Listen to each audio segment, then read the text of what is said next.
Hi, this is Eric at Frog Valley Tropical Fruit Farm. Today I'm going to talk about holistic farming, and I'm also going to pick and check fruit trees that have fruit on them that is just about ready.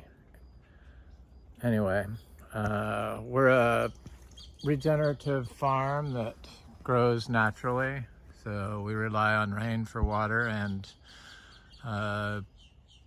we basically follow two soil health principles. Do not disturb, which means for us to just remove yourself from walking on the soil or interacting with the soil in any way, and using animal inputs. So in our case, we use the miniature zebu from India. And I was influenced by Indian zero-budget natural farming greatly, and biodynamic farming. We used to be biodynamic certified and organic certified, and now we're just uncertified. So this is a mango tree that is a Venus mango, and it's got quite a few little mangoes on it. I'm quite excited about it. Right next to it is a sugarloaf mango. It doesn't seem to have the fruit that the Venus has. And Venus has always been a great producer, and it is an older tree, but sugarloaf mango hasn't been an exceptional producer for us, like most of the other fruit trees, tropical fruit trees, mango trees. But this Venus mango has tons of fruit on it. So I'm going to go over and look at the jackfruit that has getting close to being ripe fruit on it. So we focus on soil health and taking care of the soil, and we've been doing that for about 8 years. And I make compost to start seeds in, and our compost basically is our daily manure that I clean out from the barn. It's hay mixed with urine, mixed with some zebu manure, and then I let it age in place. That's how I make compost in a small low pile.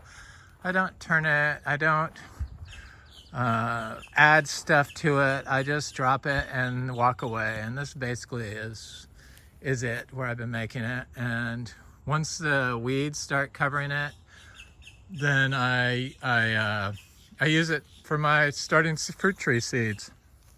I just planted some beetle pepper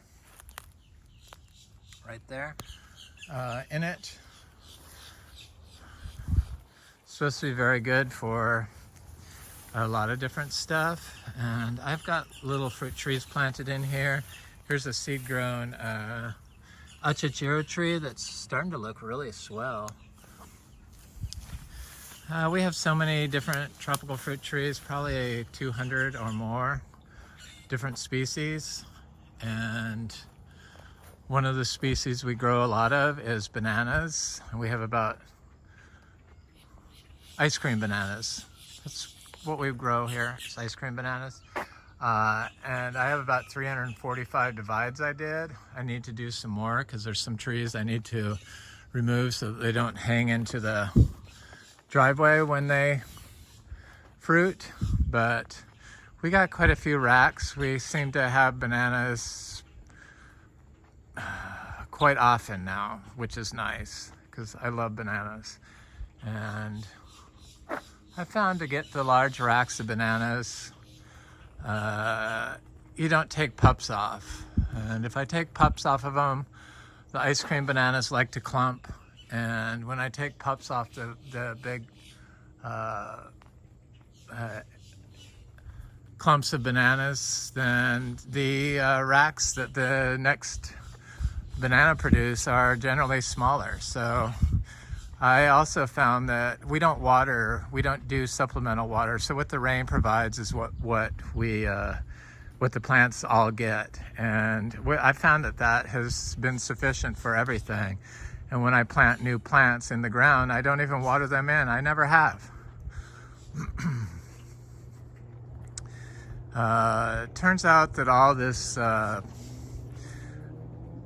stuff that has been taught by reductionist agricultural methods, which is what you get when you look at one item at a time, like one insect or one nutrient or one technique at a time, rather than looking at the Holibiome, which is the whole system. You fail to recognize that there's actually a whole complicated process going on between the life in the soil, the life above the soil, and the plants and the plant roots, and soil pH and all kinds of stuff. So when you mow and you compact the soil and sand, it makes the soil highly acidic, which enables your plant to uptake heavy metals in the high pH. Tropical fruit, this is a big quaimuk tree that doesn't have fruit on it, but it's gotten quite large and it has produced fruit every year for the past 3 years. And we have 2 different types of quaimuk, and it's going to be producing fruit. This is a fruit punch mango that just started blooming well, and it's still sending out buds and swelling, so it should have a lot of fruit. This is the back side of that Venus mango. It has a lot of flowers on it, and this side doesn't seem to have as much fruit on it, but still has a lot of flowers. So one of the things I noticed with why we did connect our stuff to water for a brief period, this is a sugarloaf mango, and it comes out of the ground. The well water in Florida is a high alkaline water generally for most wells, and ours definitely was. So it's calcium carbonate infused, which you'd think would be good, but that favors a bacterial dominated soil, and what we want to do here is have a fungally dominant soil. And in sand, when you have the high pH soil and the bacteria that colonize the soil, even though I never watered my bananas, all our bananas started rotting, even if they're like, I don't know, 20 feet away, 30 feet away from any water source. So I did not connect any mangoes to water, but I did connect this little jackfruit tree at one time to our well, a drip system, and it has fruit on it right now. It has flowers on it right now, and the fruit's getting kind of close. This big one is, but not ready yet. It looks so good. This is a crunchy yellow variety, a grafted tree from Excalibur. I'm not sure what it is, but it's good. I know that, and I really love jackfruit, but it's not quite ready yet. So the bananas started rotting, so they would get fungal root rot. So it turns out that the fungi in the soil, which there's thousands of different fungi in the soil, if you allow to grow and if you water, they hinder the relationships of fungal, it scared me, fungal colonization in the rhizosphere of the plants by mycorrhizal fungi, because supplying water and nutrients to the plant is a job that the fungi does if you allow it. So the high pH water that I added created a opportunity for plant pathogens, bacterial pathogens to move in and cause root rot. And so I stopped doing that. We only did that for a short, brief period. And I had to tell my partner that this is what I'm gonna do and explain to him that turning the water on was not working, that it was fine before we turned the water on. We just needed to give it more time and build up the soil. And what I really needed was the miniature zebus. The miniature zebus have been shown to, got wood ducks in our pond, swamp, have been shown to, I'm gonna go to the Black Sapotes,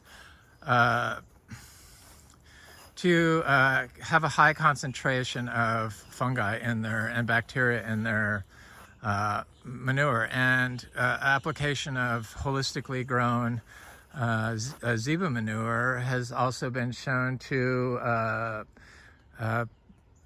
encourage nematode predators that eat plant pathogenic or plant carnivorous plants, or nematodes that eat plants roots. So there's a fungi that eats nematodes, and there's a balance in the soil that when it's done right, it keeps everything in check. So plants that, because sandy soils are high in plant pathogenic nematodes, but that's because they don't look at anything but the nematode. They don't look at their the whole system, the Holibiome. They don't look at their management of the soils. They don't look at the inputs they use. And a lot of the times they're using well water, which is a high pH, and compacting the soil at the same time.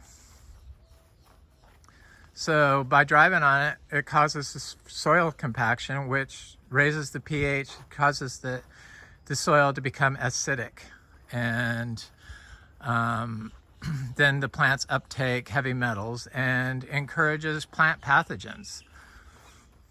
And by staying off the soil, it's more like a forest system. And a lot of people are so repulsed by the weeds and the grass around the trees, but they do not compete. It's just like your gut bacteria. You need a diverse group of plants, like you do your gut bacteria, in order for the all life to balance the negative and the positive into a plant beneficial outcome.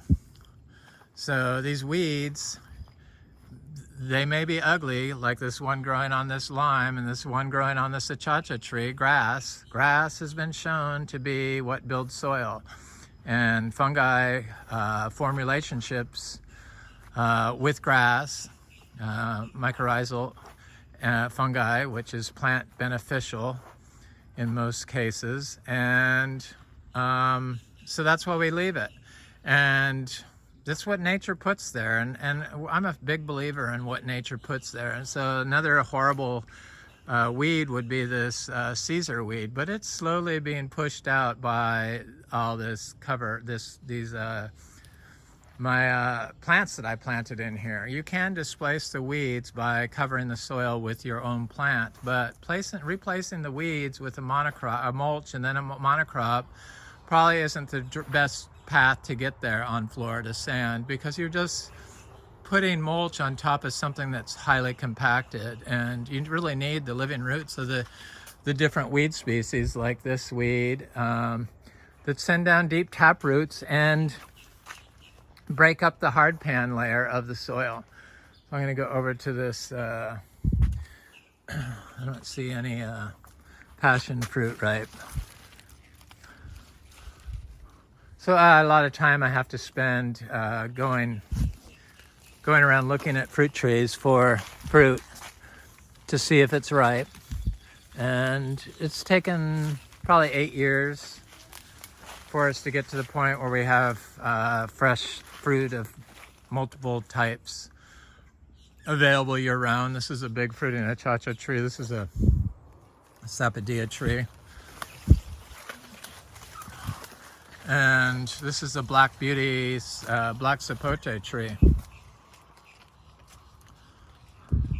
And I saw the other day that it was getting ripe, was starting to lift off on some of the fruit, and I had one just the other day that was yesterday that was perfectly ripened after I picked it.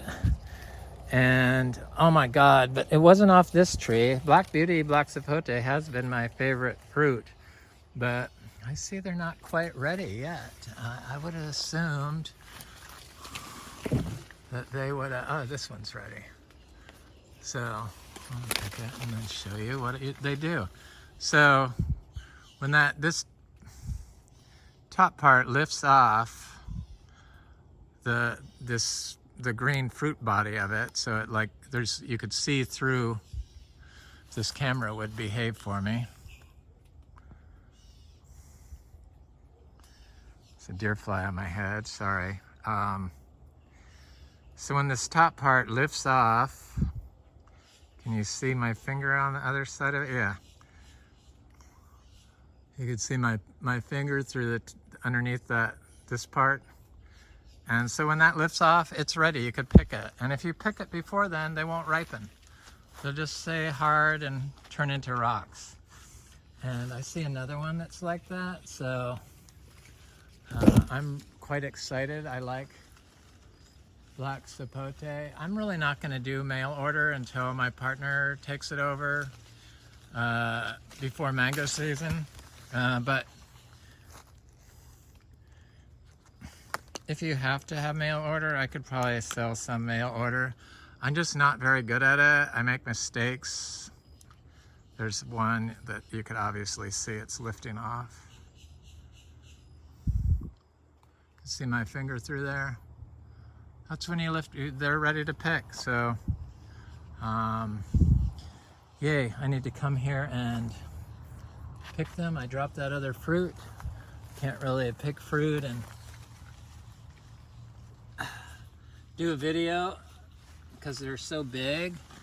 I'm not sure how much to sell these for. You know, I can't make it too cheap or somebody will want them to buy all of them. I saw some people were selling 2 to 3 pounds for $30. I think that might be a little too high for, you know, I just think that's too high, but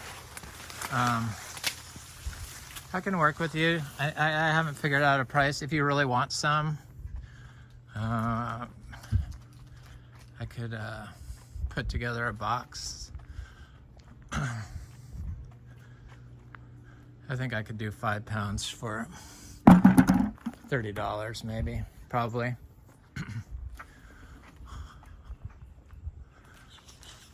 We don't have a lot of them. I prefer that you come by and get them. So if you're around here and you want some fruit, those are available. So the plant fungi and the bacteria and the nematodes and other life that make up the holibiome is what we focus on. That's the whole systems approach. It's functional farming, basically. And this is a combination of permaculture and syntropic agroforestry and Korean natural farming and Japanese natural farming, Indian zero budget natural farming, biodynamic farming, organic farming, and I just get influenced by those disciplines and modify them for my and soil health, and modify them for my own purposes. So whatever I'm able to handle doing, that's why all systems, all farm systems really should be unique, I believe. This isn't the right way. This is just my way that I'm doing. And my friend Frank and Annette, they do it similar, but it's not identical to this. They use more chop and drop of pepper trees and other like Titonia and stuff. But Frank is a lot younger than me and has kids that can help him. But I just don't want the maintenance nightmare. And I've found that the orchard floor does the same thing, and it's with the dropping of the leaves and the roots in the ground at different times of year that die and the animals eat, the excretions that attract the biology. I found that this works here for me. It's not for everyone. Some people just couldn't live with this, and so they put mulch down and pigeon peas. And when you put mulch down over compacted water, your soil pH is highly affected by it. And People think that they're building soil that way, but no, the only way to build soil is with living roots in the ground. And very small amounts of soil are built with the addition of mulch. Yes, it does make compost, but compost isn't the same thing as building soil. It's making compost. Only nature can build soil. And zebra manure builds soil. So I'm gonna go look at the other Black Sapote tree, and maybe some citrus fruit, and maybe some of my rare aroids. I don't know, it seems like the more I learn, the more I realize I don't know. I mean, I could just go on and on and on.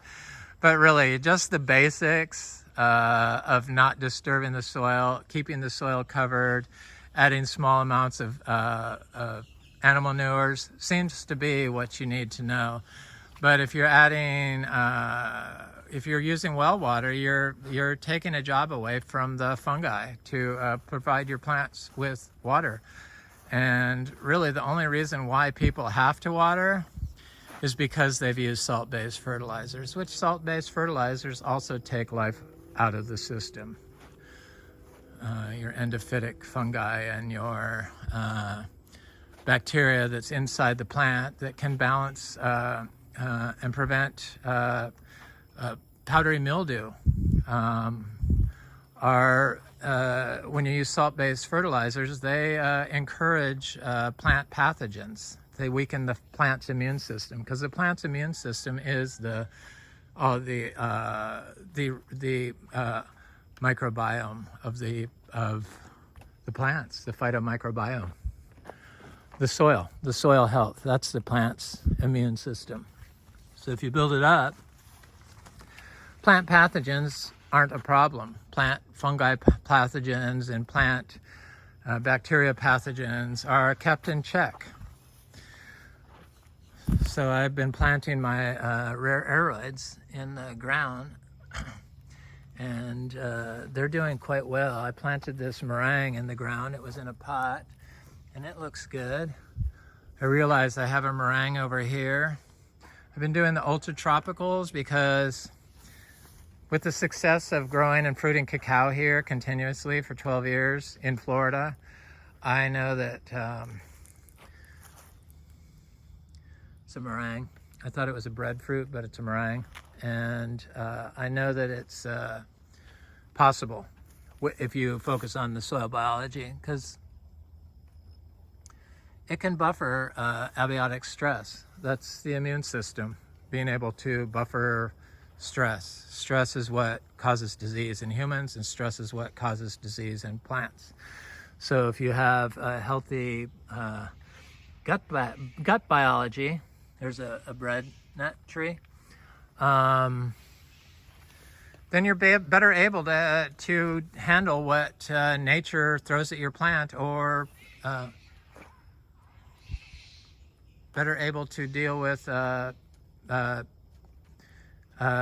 disease. But we need, like, disease in order to create a defense mechanism from it. Here's a glorious philodendron gloriosum. This is a vet king anthurium. So I planted my Monstera burley marks flame in the ground right here. It's a very nice plant. It just wanted to be in the ground. I accidentally broke the pot it was in. I wasn't thinking and dropped it. And then I planted my philodendron spiritus sancti in the ground right here. And seems like plants really like it in this spot. I need to put these in the ground. This is the philodendron melanochrysum. I need to put this in the ground still. Philodendron viterifolium, I believe. Anthurium viterifolium. It's got flower buds on it, and it looks like I got little seeds forming right there. Unless that's just pollen, but it looks like seeds. My philodendron maximum. And here's a king anthurium. It looks quite well. Got a few I still have to put in the ground, but most of them I put these regales in the Anthurium regales in the ground, and they just started looking great. They're just incredible. Probably next summer it's going to be pretty spectacular around here because the plants should be growing up into the tree by then and looking really, really good. I'm going to look at this petali tree because I was talking about ultra tropicals, and I just love meringue and petali and durian, and I see it's got new growth on it, new leaf coming out, so it's doing good. And there's a little cacao here. I don't pay attention to rules about distance. There's a little meringue tree right there, about how far to apply or plant plants away from it. I see there's another meringue right here, and there is a Monstera deliciosa cutting I did there, and then there's another little cacao right here. There's all kinds of stuff just packed in this area because this is a really good area for starting my ultra tropicals. It wasn't always the case because the soil was so compacted from this being lawn for so long. Probably the single worst thing for everything is mowing your orchard floor with heavy equipment in Florida especially. Look at the cacao is getting huge, and there's so much on this tree. It's just covered in fruit for such a little tiny tree. This is the yellow ribbed. We grow 3 different types of cacao: Criollo, Trinitoro, and yellow ribbed. Probably add some more, but that's what we have. We have about 100 trees now, and they're doing well.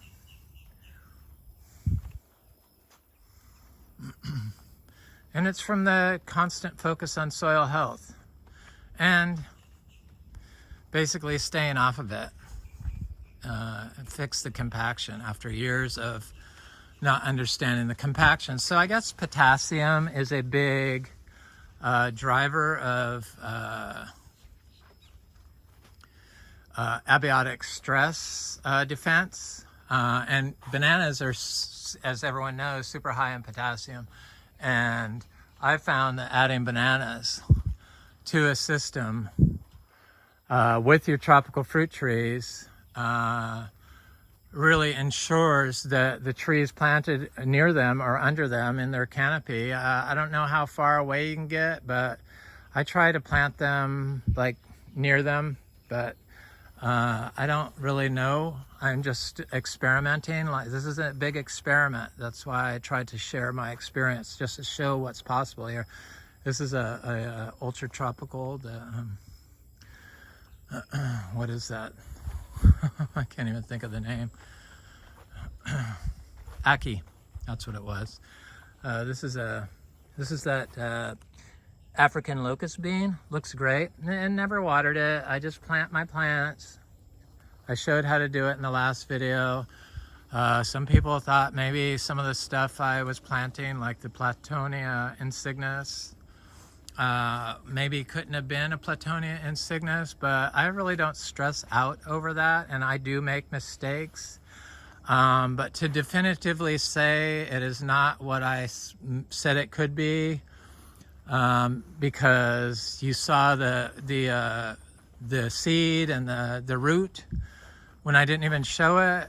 I mean, I don't know how, but yeah, maybe I'm wrong. I could be wrong, but you were wrong too. So some people get very upset when you've got plants that they thought they were the only ones to have. I'm not doing this for a competition. I'm doing this because I like to grow these things, and I don't follow fads. I don't collect Eugenias. I don't collect Jaboticabas, but I know people like them and they collect them. I like aroids, so I collect those. It's not a competition for me. This is the oil nut tree.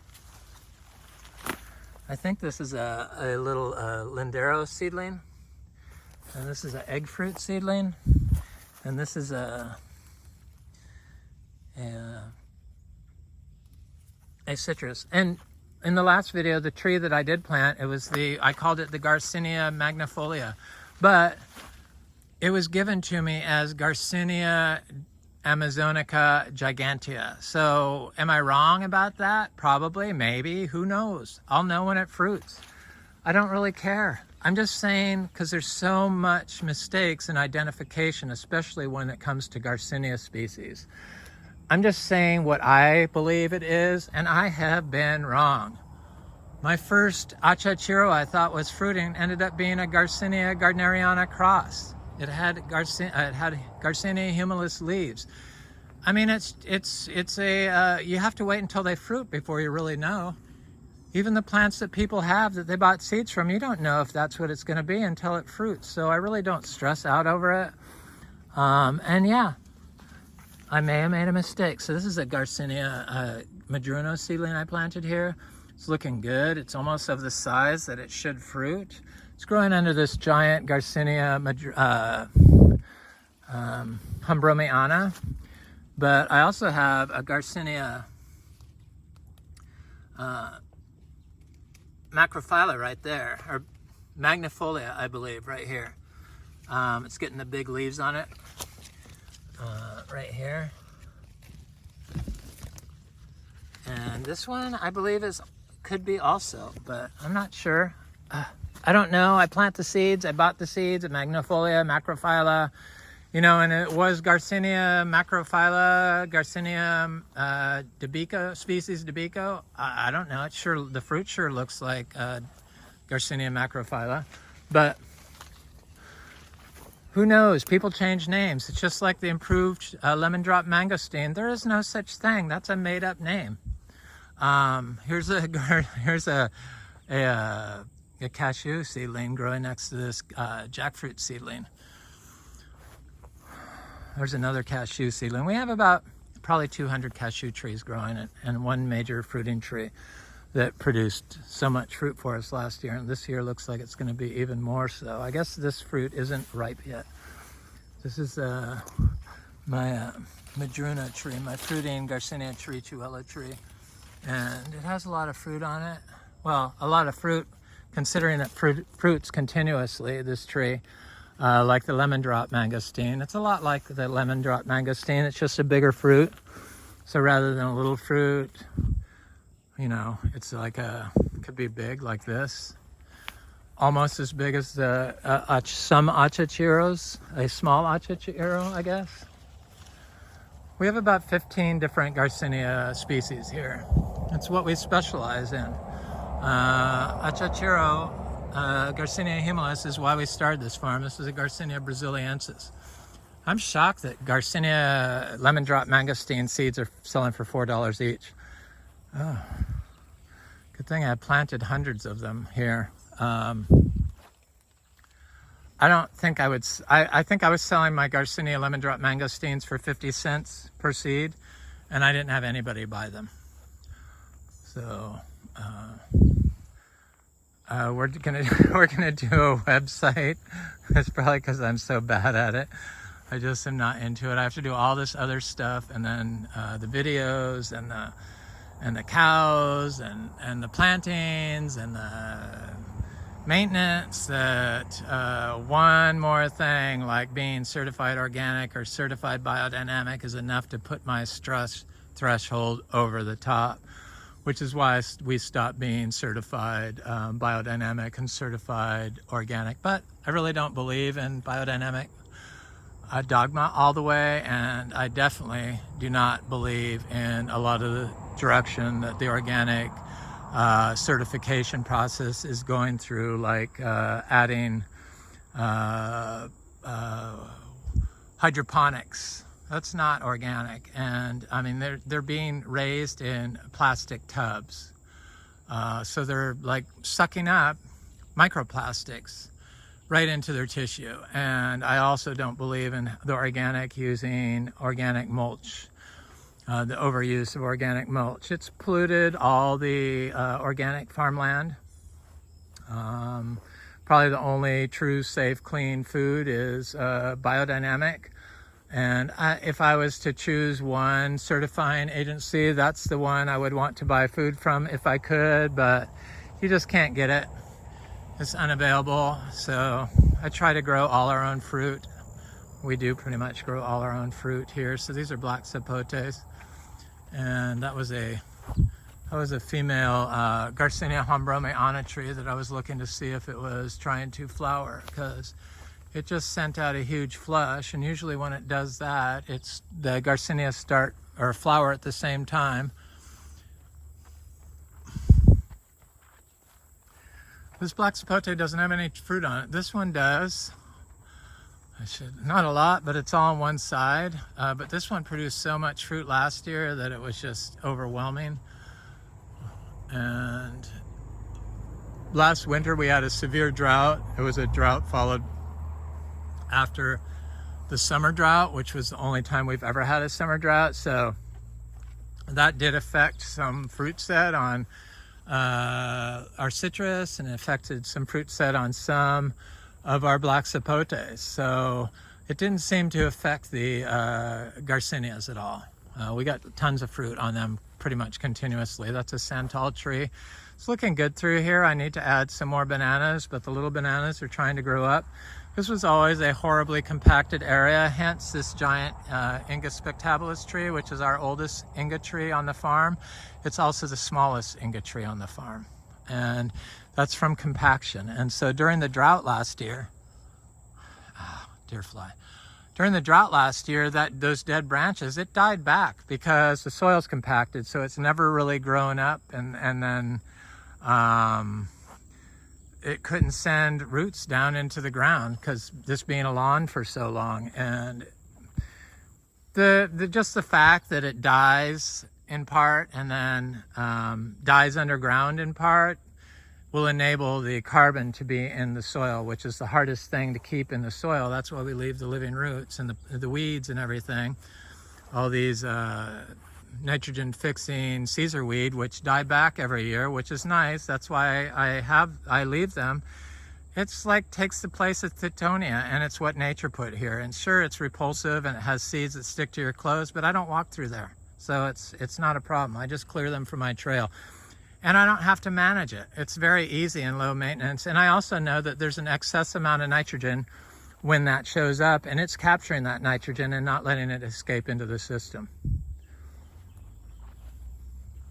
because they're super nitrogen hoarders. I have put manure around all my mango trees before it's so that they will have 5 months of no manure before we harvest fruit, because that's a rule. You can't apply fresh manure, and you have to wait 120 days after you do. It kind of doesn't make sense with fruit tree crops, but because of the management practice they use to grow cows today in large confined spaces, or chickens or pigs, or you name it, the mismanagement, not looking at the animals' well-being, so not taking not looking at the whole holibiome, so not looking at the whole system when you're growing food as meat, creates a prevalence of E. coli from the overabundance of manure and no other life to capture the nutrients that E. coli is, because E. coli is a super nutrient scavenger. But if you let it run rampant and don't have all these plants and a diverse, undisturbed orchard floor, then it's going to run off and it's going to get soaked into your lettuce, and it's going to splash up and get on your tree. So in that case, you would have an issue. But this is all covered in hay, and I have all this, and nothing gets splashed up and nothing gets wasted. All nutrients get recycled here. That's what nature does. That's what it wants to do. I was just looking at this little cashew tree over here that I just noticed the other day. It's looking quite swell. And I got a rack of bananas off this the other day. It was quite good. I love bananas. Love them. One of my favorite fruits. I see why they're so popular. So the disease, the bacterial disease going through all these banana farms, it's from the monocrop and management practices they use that enable a bacteria dominant soil. There's another cashew. There's a Micco lemon I forgot to pluck off. I plucked them all off this tree because the birds got them. This is the all summer mango. That's an orange sherbet mango. This is another Micco lemon. Here's a little Micco lemon I planted last year. I direct sowed a lot of seeds of the lemons and I see they're coming up. There's another cashew. There's a mango seedling. Mangoes. Micco lemon. Gonna go look at the last buttercream mango.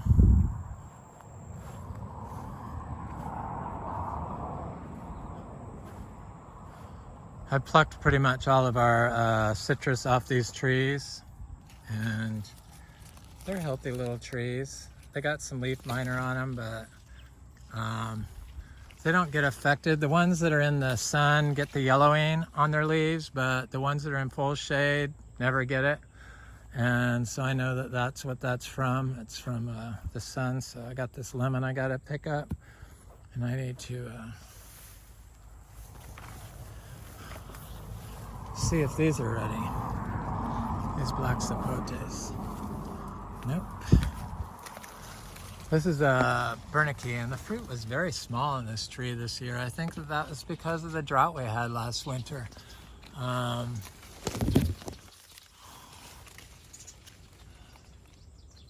see this one might be ripe. In fact, I know it is. Yep.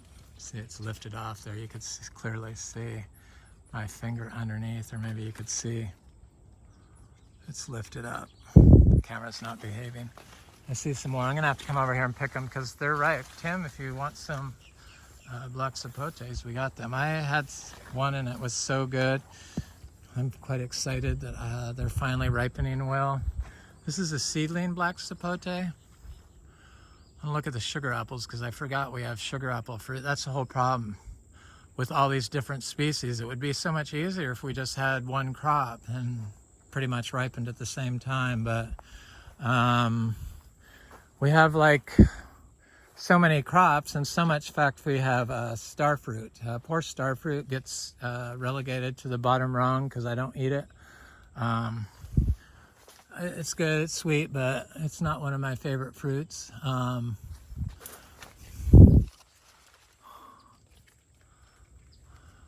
That's not ready. Yep, that one's ready.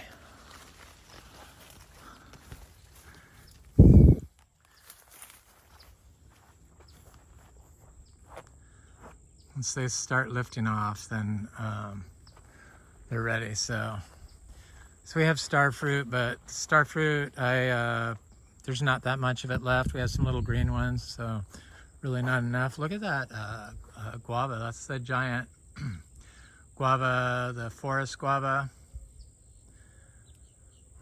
I think that's what it is. But it's like a giant Cattleya guava. I haven't tasted the fruit. It hasn't fruited yet. It's from seed-grown tree, gift from my friend Frank and Annette. I did a video of it in my guava videos not that long ago. Bananas that I pulled the pups off because it's right in this path, so I keep pulling pups off of it because it grows in the path, and then that's when the racks end up being small.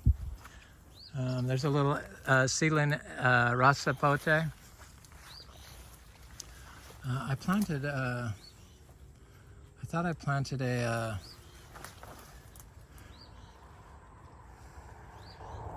there's a little seedling cashew. Here's a curry leaf tree. I planted my my neem trees. So I did a video a long time ago about a neem tasting, but it ended up being a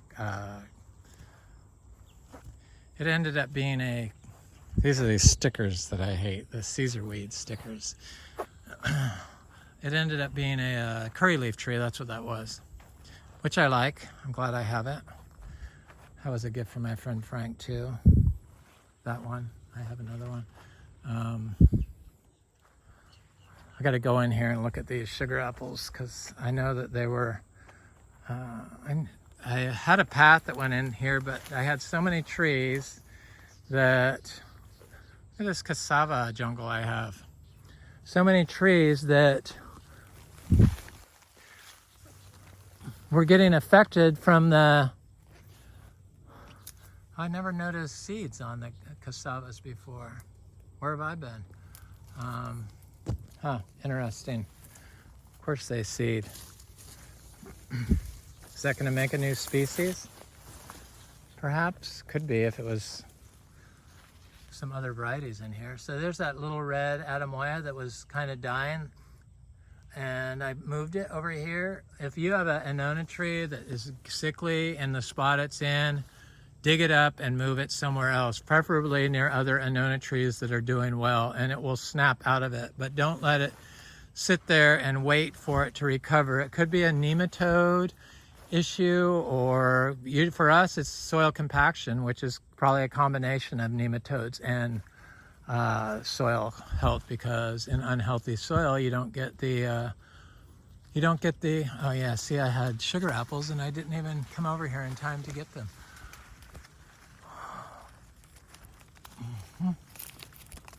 I love sugar apples. We have the chewy sugar apples, the Nadai. This one probably was a little bit too late, but got ants in it and cracked open. Nadai sugar apples and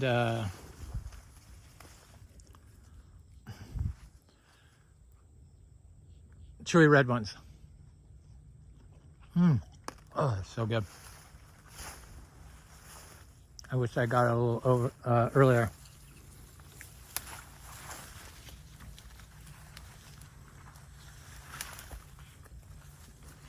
I really need to get my pass back there, because when sugar apple season comes around and I need to collect fruit, it's just so hard to get through there, especially in the summer when everything's growing so well.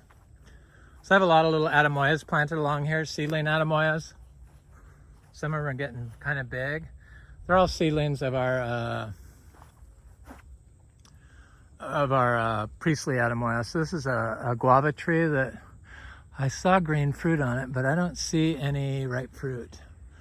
Usually you can see the ripe fruit better than the green fruit. Usually it has a lot more fruit on it, or it has flowers, but it seems to be taking a little break. It has just a few fruit on it that I know of. And this is a Chachiero tree that's looking swell, really nice. More bananas. I want to get up to at least 400 bananas before the end of the year. I don't know if I'm going to get there. There's a little guava seedling. There's a Black Sapote I need to come check. It's turned kind of yellow. Here's my orange sherbet mango that's not swelling and not even close, I don't think, that I just put some manure next to.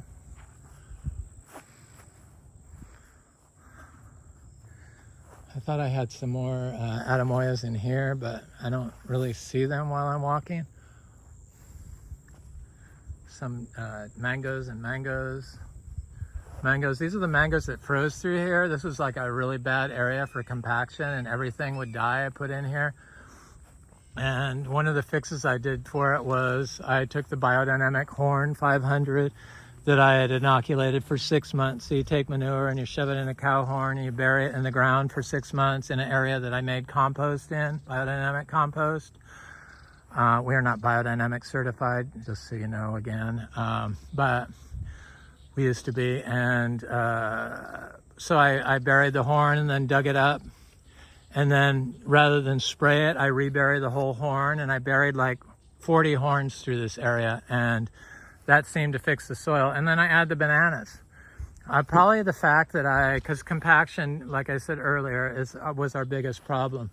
This is a big dot mango. This is going to be 4 years old in January. It's a Gary mango. Was our biggest issue, and this being a lawn, it would just like settle there. And then I didn't have enough ginger through here, which I've since planted more. This is all galangal ginger from one gallon that I did, and plants seem to respond well to being planted with it, fruit trees, as you can see. So there's some big sugar apples that are not quite ripe, but they're very close. And I need to come in here and get them. Trying to eat this sugar apple and do a video and avoid the Caesar weed all at the same time. But this little area right here, it just never has anything growing in it. But I do see a cashew seedling growing in here. I planted a lot more cashew seedlings. I recently planted a lot more cassava in here. You can see there and there and there. And I'm gonna put some more bananas in here. And then this mango's doing good. It's got pigeon pea and the diverse orchard floor looks good. But I think probably the soil is still compacted underneath these weeds. So I need to redisturb it by digging deep holes for the bananas.